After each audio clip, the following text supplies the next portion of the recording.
अस्सलाम वालेकुम student, virtual university में खुशामदीद। आप देख रहे हैं हमारा वीयू खानपुर चैनल और आज हम बात करेंगे कोर्स सिलेक्शन के ऊपर। आपको पता है कि वर्चुअल यूनिवर्सिटी में स्प्रिंग 2026 के लिए कोर्स सिलेक्शन ओपन हो चुकी है और ये इंपॉर्टेंट होती है कि अगर आप नेक्स्ट सेमेस्टर में जो स्प्रिंग 2026 आने वाला है, अगर उसमें अपने कोर्स इनरोल नहीं करते जाके तो आप वो सेमेस्टर मिस कर देते हैं।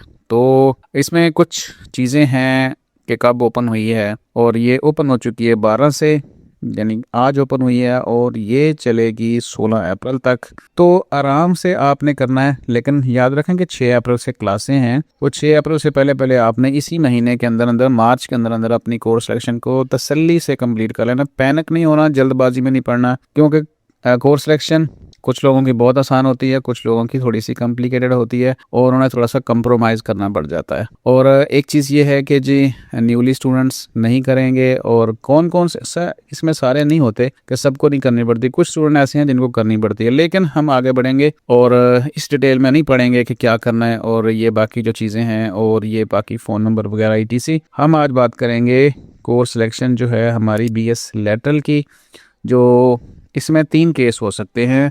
एक, अभी जिन्होंने नया एडमिशन लिया है और वो स्प्रिंग 2026 में अभी एनरोल हुए हैं, और ये वाले जो हैं ये केस 2 और केस 3 ये इनरोल हो चुके थे फॉल 2025 में। ठीक है, तो अब आपने पहला केस देखना है। पहला केस अभी जो एनरोल हुए हैं, जिनके एडमिशन हो चुके हैं, और दूसरा मतलब हो चुके हैं, कुछ की अभी फ़ीस बाकी है, उन्होंने दाखिला फ़ीस पे करनी है और फ़ीस पे करने के बाद फिर उनका LMS आएगा। और कुछ ऐसे भी केस होंगे अभी जो जिन्होंने अभी अप्लाई करना है, क्योंकि 26-27 लास्ट डेट है सेमेस्टर में दाखिला लेने की। तो आज 12 है, तो 15 दिन अभी बाकी हैं। 15 दिनों में भी स्टूडेंट्स अप्लाई कर सकते हैं, ले सकते हैं। तो अगर वो लेंगे एडमिशन्स तो उनकी कोर्स सिलेक्शन नहीं होगी। ठीक है, अब आज चल जाते हैं दूसरा केस। ब्रिजिंग सेमेस्टर था पिछले सेमेस्टर में, यानी BS लेटरल में एडमिशन लिया। ब्रिजिंग सेमेस्टर ऑलमोस्ट बहुत सारे लोगों का था, 90% लोगों का था और 10% का नहीं था। तो ब्रिजिंग सेमेस्टर था और ब्रिजिंग सेमेस्टर हो गया फेल। आपको पता है कि यूनिवर्सिटी की ये पॉलिसी थी कि अगर आपका ब्रिजिंग सेमेस्टर में एक भी सब्जेक्ट फेल होता है तो फिर आपको वो पहले क्लियर करना होगा, फिर आप जो है वो प्रॉपरली आपने अगले सेमेस्टर में जा सकते हैं। तो हम देखते हैं पहले ब्रिजिंग सेमेस्टर फेल वाला केस। LMS मैंने एक ओपन किया हुआ है, यहाँ पे ब्रिजिंग सेमेस्टर था, और कैसे पता चलेगा कि था वो आप देखते हैं माई स्टडी स्कीम में। ये वाला ब्रिजिंग सेमेस्टर है, आपको यहाँ पे जो सब्जेक्ट्स थे वो लिखे होते हैं और उसके बाद फिर आपका सेमेस्टर 1 होता है। ठीक है, तो ब्रिजिंग सेमेस्टर में ये वाले उन्होंने कुछ जो सब्जेक्ट पास किए हैं उनकी बेस के ऊपर उनको स्टडीज कर दिया, और अभी वहाँ पेंडिंग नज़र आ रहे हैं 3 सब्जेक्ट। ठीक है, 3 सब्जेक्ट पेंडिंग आ रहे हैं। अब हम जाते हैं ज़रा कोर्स सिलेक्शन में, और ये BS लेटरल BBIT का केस है। कोई भी हो सकता है, याद रखें, जिसका BS ब्रिजिंग सेमेस्टर था, BS लेटरल किसी भी डिग्री प्रोग्राम में हो, वो मैटर नहीं करता। बस पॉलिसी सबके लिए एक थी। तो यहाँ में पता चला कि ब्रिजिंग सेमेस्टर था, और अब ये बात खैर बताने वाली तो नहीं है, ना समझाने वाली है, कि हर किसी को पता है कि उसका ब्रिजिंग सेमेस्टर में उसने पेपर दिए हैं या 1 में दिए हैं। तो अब जाते हैं कोर्स सिलेक्शन के ऊपर। ग्रेड बुक में अगर आप जाकर देखें तो मैं नज़र आता है कि CGPA 0 है, और ये भी एक चीज़ क्लियर है कि भाई ये जो ब्रिजिंग सेमेस्टर ना, ये जस्ट आपने पास करना है। इसका कोई रिजल्ट यहाँ पे आपको शो नहीं होगा, और ना ही इसका कोई CGPA के ऊपर इफेक्ट होगा। चाहे आप D में ही पास कर लें, ठीक है, मिनिमम जो ग्रेड होता है D उसमें भी पास कर लें तो आपके पास ही कंसिडर होंगे। यहाँ पे देखें तो 3 सब्जेक्ट में F है, और जैसे ही हम कोर्स सिलेक्शन में जाएंगे, यहाँ पे हम जाते हैं कोर्स सिलेक्शन में, और कोर्स सिलेक्शन में देखें तो हमें कुछ इम्प्रूव वाले सब्जेक्ट नज़र आ रहे हैं। ठीक है, तो इम्प्रूव तो नहीं करना हमारे पास, जो ये नीचे आ रहा है ना अप्रूव वाले, हम नहीं करना चाहते अप्रूव, हम बस इनको ही पास करना चाहते हैं, तो ताकि हम प्रॉपरली अगले सेमेस्टर में यानी सेमेस्टर 1 में इनरोल हो सकें। तो इसको हम ओके कर देंगे, और तीनों को हम ग्रीन करने के बाद हम इम्प्रूव वाले सब्जेक्ट में कोई भी नहीं लेंगे और इसको कर देंगे सेव। अच्छा, जैसे ही मैंने यहाँ पे ना इसको सेव करने की कोशिश की है तो यहाँ पे आ गया एरर। ये देखें दोबारा से, इसका मतलब ये नहीं है कि हमारे को यहाँ पे सिस्टम में एरर आ।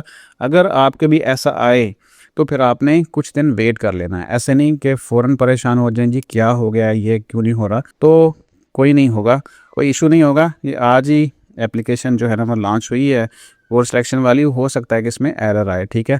वो 1 लाख सवा लाख से ज़्यादा एक्टिव स्टूडेंट्स हैं और 1 लाख सवा लाख एक्टिव स्टूडेंट्स के LMS को हैंडल करना होता है प्रॉपरली, तो कोई एरर आ सकता है, ठीक है। लेकिन आपको समझ आ गई है कि जो BS लैटरल ब्रिजिंग सेमेस्टर वाले स्टूडेंट थे, जब तक वो फेल वाले सब्जेक्ट पास नहीं करते तो उनकी कोर्स सिलेक्शन नहीं होगी, ठीक है। मतलब वो सेमेस्टर 1 में नहीं जा सकते, पहले उनको ब्रिजिंग सेमेस्टर वाले जो फेल सब्जेक्ट हैं वो क्लियर करने होंगे, ठीक है। ये मैं आपको बता चुका हूँ कि जैसे ही इसमें करते हैं तो वो एरर आ जाता है, ठीक है।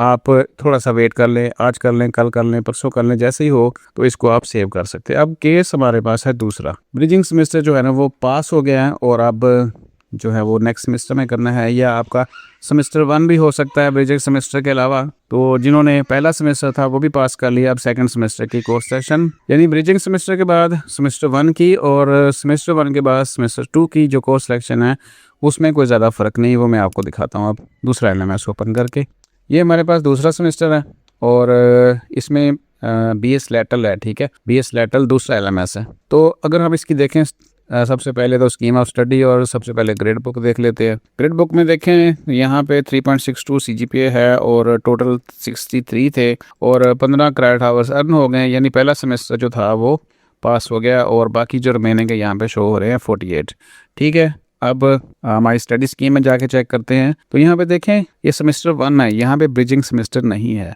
तो सेमेस्टर 1 पास हो गया। अब सेमेस्टर 2 की कोर्स सिलेक्शन हमने करनी है और यूँ समझ लें कि ये ब्रिजिंग सेमेस्टर नहीं था, ये सेमेस्टर 1 था विदाउट ब्रिजिंग सेमेस्टर। अगर ब्रिजिंग सेमेस्टर भी होगा किसी का सारा पास होगा तो वो सेमेस्टर 1 की कोर्स सिलेक्शन करेंगे और जिनका सेमेस्टर 1 पास हो चुका है ब्रिजिंग सेमेस्टर के बगैर वो सेमेस्टर 2 की कोर्स सिलेक्शन करेंगे। और फिर हमने आ जाना है यहाँ पे कोर्स सिलेक्शन वाले बटन में और यहाँ पे देखें तो हमारे पास बहुत सारी थोड़ी सी ना हमें लगती है गड़बड़ सी, ठीक है। अब गड़बड़ क्या है, यहाँ पे हमारे पास सेमेस्टर 2 के भी सब्जेक्ट शो हो रहे हैं, सेमेस्टर 3 के भी शो हो रहे हैं, तो अब इसका मतलब है कि हम रैंडमली भी रख सकते हैं इसमें से मुख्तलिफ, कुछ 2 से ले लें, कुछ 3 से ले लें, लेकिन हमें वो अगले सेमेस्टर में फिर वापस आके पास करने पड़ेंगे। तो इसलिए हम ज़रूरी ये समझते हैं कि जो हमारा सेमेस्टर 2 है ना हम उसी में से लें, ताकि एक तो जो स्कॉलरशिप वगैरह होती है ना, आप अगर इसको मिक्स करते हैं ना, अप डाउन कर देते हैं तो नीड बेस्ड स्कॉलरशिप के लिए आप अप्लाई नहीं कर सकते, ठीक है। आपने सीक्वेंस के साथ चल रहा है। अब यहाँ पे सबसे पहले है कि maximum from the course group, ये कोर्स ग्रुप है, इसमें 3 सब्जेक्ट हैं, अब इन 3 में से सिर्फ एक ले सकते हैं हम, ठीक है। तो HRM 624 है, MGMT 629 और 613, ठीक है। ये 600 HRM 624, MGMT 629 और 613, कोई भी हर किसी की अपनी मर्जी है कि उसने क्या लेना है, ठीक है। तो यहाँ पे हम जो है ना वो पहले वाला ले लेते हैं। तो आप अगर अपनी मर्जी से कोई भी चेंज करना चाहें, तीनों में से लेना चाहें ले सकते हैं। क्राइसिस मैनेजमेंट है और प्रोडक्शन ऑपरेशन मैनेजमेंट है, ठीक है। रिक्वायरमेंट्स के मुताबिक आप ले सकते हैं तीनों में से। अब इस ग्रुप में से हमने एक ले लिया, फिर अगला जो है वह हमारे पास ये, और आगे फिर एक ग्रुप है, ठीक है।